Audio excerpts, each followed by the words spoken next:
اور انہیں ہدایات دیتے ہوئے فرمایا، اگر تم لوگ دیکھو کہ ہمیں پرندے اچک رہے ہیں تو بھی اپنی جگہ نہ چھوڑنا یہاں تک کہ میں بلا بھیجوں، اور اگر تم دیکھو کہ ہم نے قوم کو شکست دی ہے اور انہیں کچل دیا ہے تو بھی اپنی جگہ نہ چھوڑنا یہاں تک کہ میں بلا بھیجوں۔ باقی لشکر کی ترتیب یہ تھی، دائیں جانب والے لشکر پر سیدنا منذر بن عمرو مقرر تھے، اور بائیں جانب والے لشکر پر زبیر بن عوام، اور ان کا معاون سیدنا مقداد بن اسود کو بنایا گیا۔ سیدنا زبیر کو یہ مہم بھی سونپی گئی کہ وہ خالد بن ولید کے شاہ سواروں کی راہ روکے رکھیں۔ اس ترتیب کے علاوہ صف کے اگلے حصے میں ایسے ممتاز اور منتخب بہادر مسلمان رکھے گئے جن کی جانبازی اور دلیری کا شہرہ تھا اور جنہیں ہزاروں کے برابر مانا جاتا تھا۔ یہ منصوبہ بڑی باریکی اور حکمت پر مبنی تھا، جس سے نبی کریم صلی اللہ علیہ وسلم کی فوجی قیادت کی عبقریت کا پتہ چلتا ہے، اور ثابت ہوتا ہے کہ کوئی کمانڈر کیسا ہی بالیاقت کیوں نہ ہو، آپ سے زیادہ باریک اور باحکمت منصوبہ تیار نہیں کر سکتا۔ یہ تھی نبی کریم صلی اللہ علیہ وسلم کی لشکر کی ترتیب و تنظیم، جو 7 شوال 3 ہجری کی صبح عمل میں آئی۔ ادھر مشرکین نے بھی صف بندی ہی کے اصول پر اپنے لشکر کو منظم کیا تھا۔ ان کا سپہ سالار ابو سفیان تھا، جس نے قلب لشکر میں اپنا مرکز بنایا تھا۔ دائیں جانب خالد بن ولید سالار تھے جو ابھی مشرک تھے، اور بائیں جانب کا سالار اکرمہ بن ابو جہل تھا۔ پیدل فوج کی کمان صفوان بن امیہ کے پاس تھی، اور تیر اندازوں پر عبداللہ بن ربیہ مقرر ہوئے۔ جھنڈا بنو عبد الدار کی ایک چھوٹی سی جماعت کے ہاتھ میں تھا۔ اس کے بعد دونوں فریق آمنے سامنے اور قریب آ گئے اور لڑائی کا مرحلہ شروع ہو گیا۔ جنگ کے پہلے مرحلے کی ابتدا مشرکین کے علمبردار طلحہ بن ابی طلحہ سے ہوئی۔ اس نے مسلمانوں کو للکارا۔ اس کی للکار سن کر سیدنا زبیر رضی اللہ عنہ فوراً صف سے نکل کر آگے آئے، اس کے مقابل ہوئے، بڑھ کر ایک بھرپور وار کیا۔ طلحہ فوراً ہی جہنم رسید ہو گیا۔ طلحہ کے گرتے ہی جھنڈا اس کے بھائی عثمان نے اٹھا لیا اور مسلمانوں کو مقابلے کے لیے پکارا۔ اب سیدنا حمزہ رضی اللہ عنہ آگے بڑھے اور عثمان کے کندھے پر اس زور سے تلوار ماری کہ کمر تک اتر گئی۔ اس طرح قریش کے 12 علمبردار یکے بعد دیگرے قتل ہوئے۔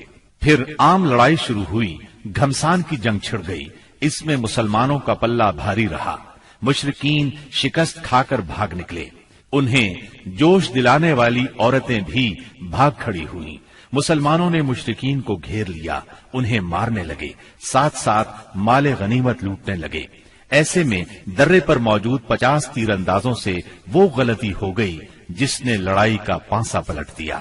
ہوا یوں کہ نبی اکرم صلی اللہ علیہ وسلم نے ان 50 تیر اندازوں کو یہ ہدایت فرمائی تھی کہ اس درے کو کسی حال میں نہ چھوڑنا، لیکن جب مسلمانوں کو کامیابی ہوئی، کافر بھاگنے لگے اور مسلمان انہیں مارنے کاٹنے کے ساتھ ساتھ مال غنیمت بھی لوٹنے لگے، تو انہوں نے بھی درہ چھوڑ دیا اور مال غنیمت لوٹنے کے لیے دوڑ پڑے۔ تیر اندازوں کے سردار سیدنا عبداللہ بن جبیر رضی اللہ عنہ نے انہیں روکنے کی کوشش کی، لیکن وہ مال غنیمت کی طرف متوجہ ہو گئے۔ قریشی فوج میں خالد بن ولید موجود تھے۔ انہیں اللہ نے غضب کی جنگی مہارت عطا کی تھی۔ انہوں نے اپنی مہارت سے فوراً بھانپ لیا کہ موقع بہت اچھا ہے، مسلمانوں پر اس درے کی طرف سے حملہ کر دینا چاہیے۔ چنانچہ انہوں نے اپنے دستے کو ساتھ لیا اور چکر کاٹ کر درے تک پہنچ گئے۔ وہاں سیدنا عبداللہ بن جبیر رضی اللہ عنہ اور ان کے ساتھیوں کو شہید کر کے یہ لوگ پیچھے کی طرف سے مسلمانوں پر ٹوٹ پڑے۔ اس طرح مسلمان دونوں طرف سے گھیرے میں آ گئے۔ اس طرح 700 مسلمانوں کی فوج اچانک 3000 کے نرغے میں آ گئی۔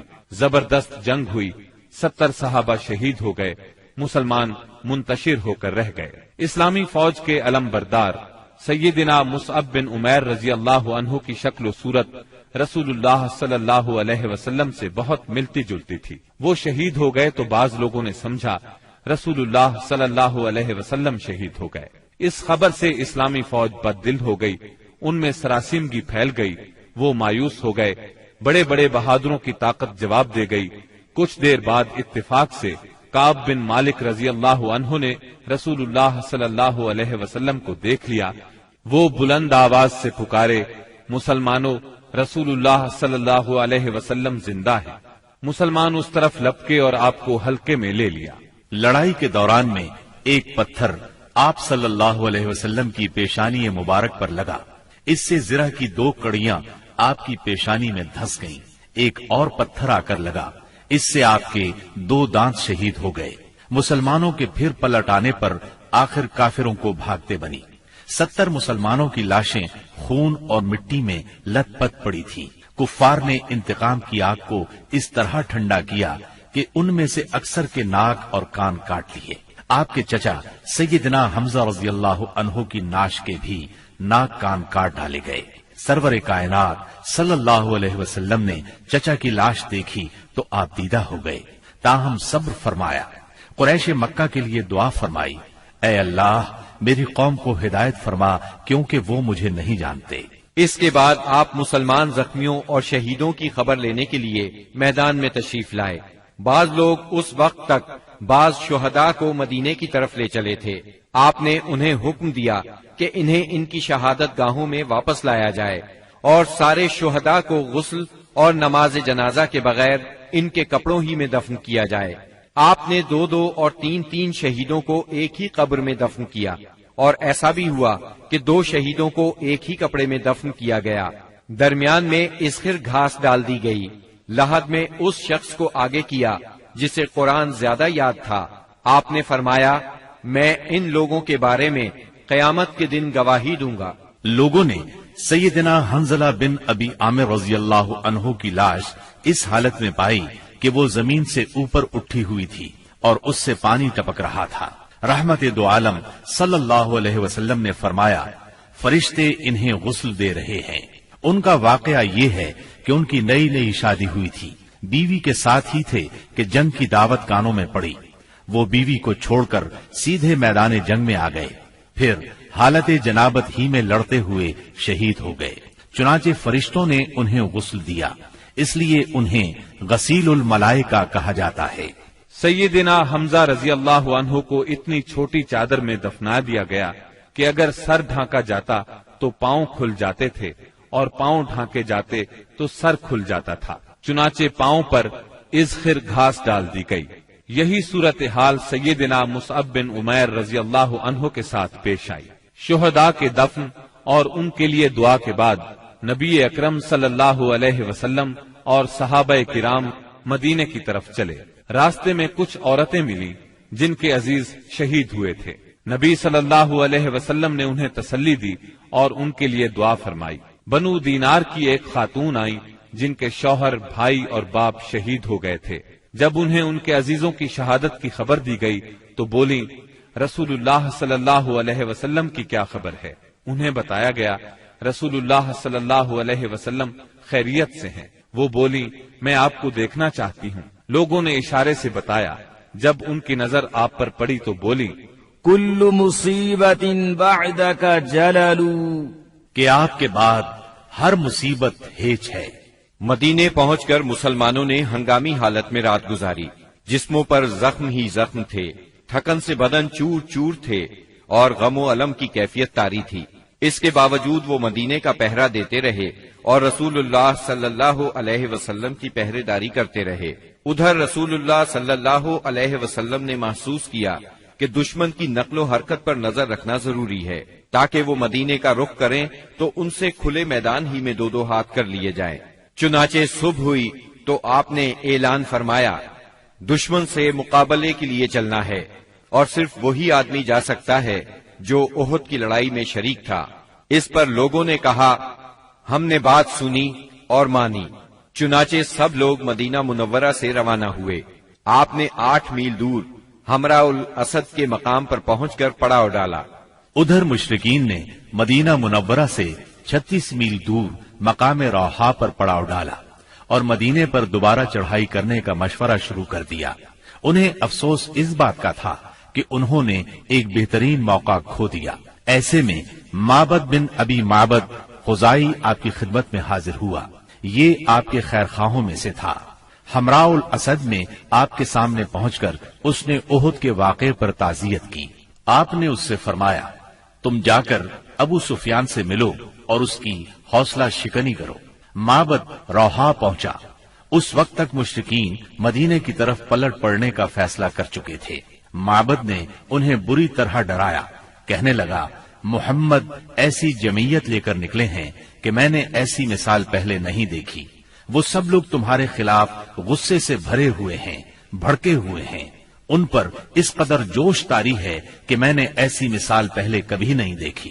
نیز میرا خیال ہے کہ تم کوچ کرنے سے پہلے پہلے اس لشکر کا ہراول دستہ اس ٹیلے کے پیچھے سے نمودار ہوتا ہوا دیکھ لو گے۔ Thanks for watching. Don't forget to like, comment, share and subscribe to